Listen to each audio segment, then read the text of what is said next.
नमस्कार दोस्तों, हमारे इस नई वीडियो में आपका एक बार फिर से स्वागत है। इस वीडियो में हम एक पुराना पेपर कर रहे थे यूजीसी नेट जून 2018 का, जिसमें हमने 30 क्वेश्चन ऑलरेडी कर लिए हैं। 31 क्वेश्चन से हम स्टार्ट करेंगे आज। लेकिन उससे पहले जो साथी हमारे चैनल से नए जुड़े हैं उनसे हाथ जोड़कर रिक्वेस्ट है कि वो प्लीज़ चैनल को सब्सक्राइब अवश्य कर लें और बेल आइकन को दबा लें, ताकि जब भी हम कोई नया वीडियो अपलोड करें तो उसका आपको नोटिफिकेशन मिले। तो चलिए स्टार्ट करते हैं आज के क्वेश्चंस। हमारा फर्स्ट क्वेश्चन है, सूची 1 को सूची 2 के साथ सुमेलित कीजिए और नीचे दिए गए कूट से सही कूट का चयन कीजिए।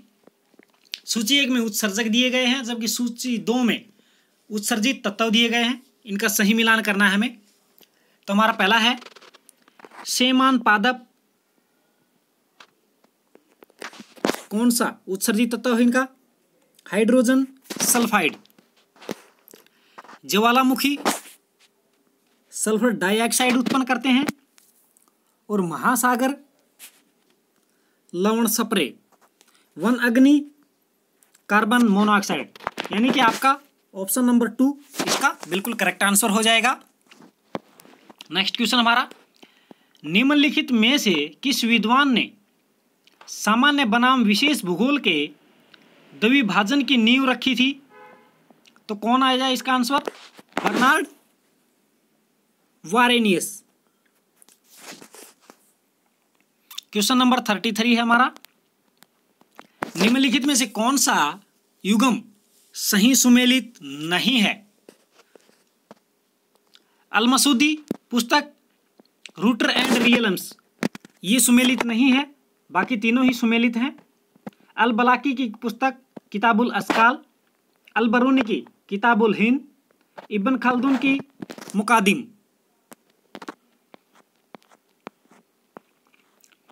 हाइड्रोलिक स्लोप थ्योरी किसने प्रतिपादित की थी?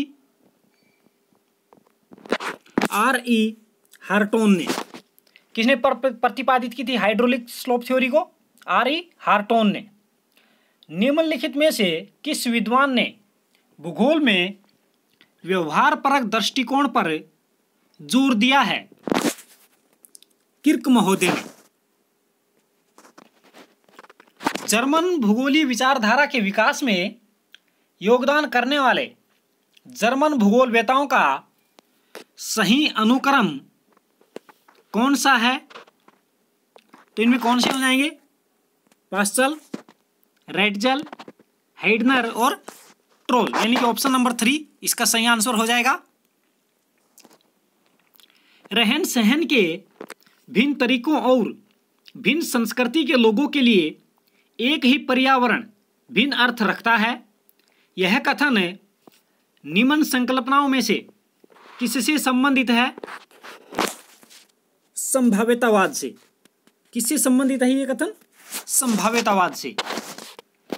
संभाव्यतावाद का विचार सर्वप्रथम किस विचारधारा के पंथ ने विकसित किया था?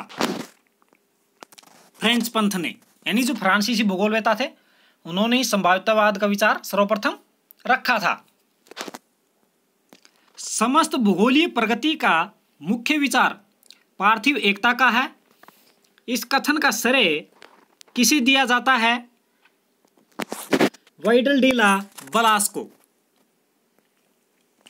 भूगोल के भाव और उद्देश्य में आमूलचूल रूपांतर के लिए निम्नलिखित में से कौन सा एक परिप्रेक्ष्य जिम्मेदार था? परिमापीकरण। कौन था इसके लिए जिम्मेदार?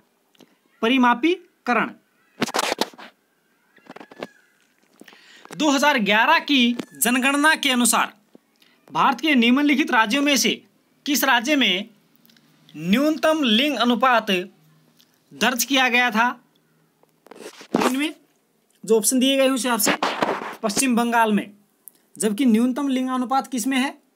हरियाणा में है।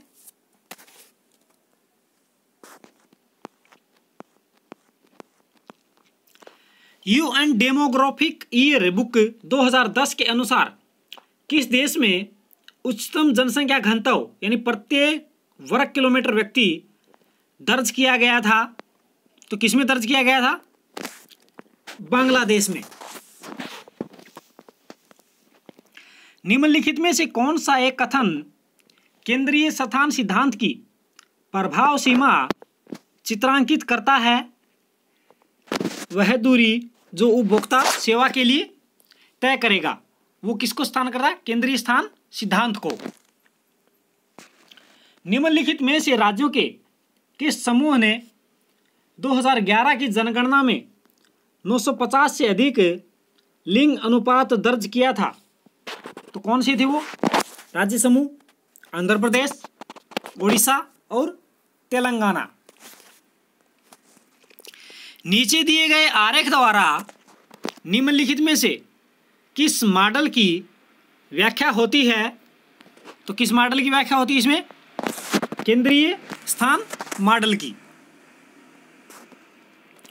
नीचे दिए गए आरेख में वक्र द्वारा शहरों के बीच जनसंख्या वितरण का पैटर्न निम्नलिखित में से कौन सा कूट सही चित्रांकित करता है? तो इसका आंसर हो जाएगा हमारा रैंक साइज रूल।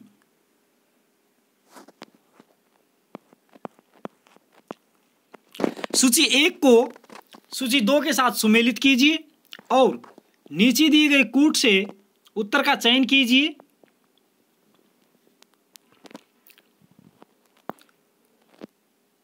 तो इसमें हमारा पहला है बस्ती संरेखण, जो दिया गया है ये रेखीय। ए का ऑप्शन नंबर 3 हो जाएगा। बी में कुंचित हो जाएगा। सी में तारानुमा आकृति और डी में संवितरण। गुरुत्वाकर्षण मॉडल के अनुसार अवस्थिति पर सेवा का विभव उपयोग निम्नलिखित में से कौन सा एक कथन इंगित करता है? जनसंख्या के आकार के साथ प्रत्यक्ष संबंध और दूरी के साथ प्रतिलोम संबंध। सूची 1 को सूची 2 के साथ सुमेलित कीजिए और नीचे दिए गए कूट में से सही उत्तर का चयन कीजिए। सूची 1 में जनांकीय शब्द दिए गए हैं, सूची 2 में उनकी व्याख्या दी गई है। कोहोर्ट का संबंध किससे है? विशिष्ट सर्वमान्य विशेषता द्वारा एकीकृत जनसंख्या समूह। प्राकृतिक वृद्धि, मृत्यु दर घटा जन्म दर, कुल प्रजनन दर, स्त्री द्वारा अपने गर्भ धारण करने की आयु के दौरान जन्मे बच्चों की औसत संख्या क्या कहलाती है? कुल प्रजनन दर। और आश्रित दर, उत्पादक आयु समूह में आश्रितों की संख्या का माप। भारत में राज्यों के किस समूह में 2011 की जनगणना के अनुसार देश की कुल जनसंख्या का 1/4 से अधिक जनसंख्या दर्ज की थी? तो कौन कौन से राज्य हैं? उत्तर प्रदेश, मध्य प्रदेश और कर्नाटक। निम्नलिखित विद्वानों में से किसने अवस्थिति त्रिकोण की संरचना यानी फ्रेम का प्रयोग करते हुए न्यूनतम परिवहन लागत अवस्थिति की अवधारणा प्रतिपादित की थी? तो किसने की थी वो? ए वेबर ने दिया था न्यूनतम परिवहन लागत अवस्थिति का सिद्धांत। सूची 1 को सूची 2 के साथ सुमेलित करें और नीचे दिए गए कूट से सही उत्तर का चयन करें। सूची 1 में अर्थव्यवस्था दी गई है, जबकि सूची 2 में उसकी विशेषताएं दी गई हैं। निर्वाह अर्थव्यवस्था सामानों का अत्यल्प आदान प्रदान और बाजार की सिर्फ सीमित आवश्यकता। वाणिज्यिक अर्थव्यवस्था, इसमें बाजार प्रतिस्पर्धा उत्पादन पद्धतियों के निर्माण में प्राथमिक बल के रूप में कार्य करती है। सघन निर्वाह अर्थव्यवस्था आत्मनिर्भरता, उच्च उत्पादन और अधिक जनसंख्या घनत्व। विस्तीर्ण निर्वाह अर्थव्यवस्था आत्मनिर्भरता, कम उत्पादन और कम जनसंख्या घनत्व, ये इसकी विशेषताएं हो जाएंगी। यानी कि ऑप्शन नंबर 2 आपका राइट आंसर हो जाएगा। निम्नलिखित में से कौन सा कूट दिए गए नेटवर्क के वर्टिसेज, एजेज और डायमीटर की सही संख्या को दर्शाता है? तो इसका आंसर हो जाएगा ऑप्शन नंबर 2। वर्टिसेज हो जाएंगे इसमें 10, एजेज 10 और डायमीटर 7। सूची 1 को सूची 2 के साथ सुमेलित करें और नीचे दिए गए कूट से सही उत्तर का चयन करें। सूची 1 में वेटलजी के कृषि प्रदेश दिए गए हैं और सूची 2 में देशों के नाम दिए गए हैं। वाणिज्यिक दुग्ध उत्पादन न्यूजीलैंड में होता है। वाणिज्यिक अन्न उत्पादन अर्जेंटीना में। नोमैडिक हर्डिंग मंगोलिया में और वाणिज्यिक पौधारोपण श्रीलंका में। कैलिफोर्निया के सिलिकॉन वैली की उच्च तकनीक यानी हाईटेक फर्मों की अवस्थिति में निम्नलिखित में से कौन सा कारक सर्वाधिक प्रभावपूर्ण है? कौन सा कारक सर्वाधिक महत्वपूर्ण है? समूहन अर्थव्यवस्था।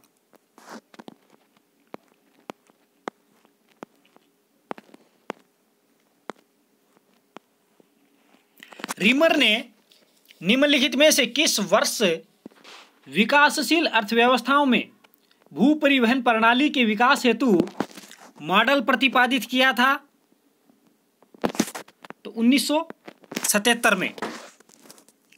सूत्र PI = Y/YN divided by T/TN, जहां PI कृषि उत्पादकता सूचकांक, Y इकाई क्षेत्र में चयनित फसलों का कुल उत्पादन, YN राष्ट्रीय स्तर पर उन्हीं चयनित फसलों का कुल उत्पादन, T इकाई क्षेत्र में वह कुल क्षेत्र है जहां संबंधित फसलें उगाई गई हों, और TN राष्ट्रीय स्तर पर कुल भूमि क्षेत्र है जहां संबंधित फसलें उगाई गई हों। निम्नलिखित में से किसने कृषि उत्पादन स्तर की माप करने हेतु इस सूत्र का प्रयोग किया था? तो इस सूत्र का प्रयोग किसने किया था? NAD महोदय ने। सूची 1 को सूची 2 के साथ सुमेलित करें और नीचे दिए गए कूट से सही उत्तर का चयन करना है। सूची 1 में देश दिए गए हैं, जबकि सूची 2 में खनिज भंडार दिए गए हैं। लाइबेरिया खनिज भंडार लोहा, गिनी बॉक्साइट, टोगो फास्फेट और नाइजर यूरेनियम। यानी कि ऑप्शन नंबर 2 इसमें राइट आंसर हो जाएगा। अल्फ्रेड वेबर ने अपनी अवस्थिति त्रिकोण की अवधारणा में निम्नलिखित में से किस एक शर्त को लगाया था? R1 और R2 दोनों नियत और घटता हो, यानी कि जहां R1 और R2 दोनों ही कच्चे माल के रूप में डिनोट होते हैं। और आज का हमारा अंतिम क्वेश्चन है,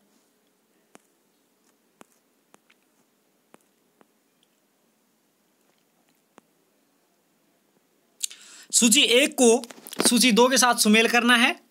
सूची 1 में अर्थव्यवस्था के क्षेत्र दिए गए हैं, सूची 2 में गतिविधियां हैं, प्राथमिक और गतिविधियां होंगी परल कल्चर, द्वितीयक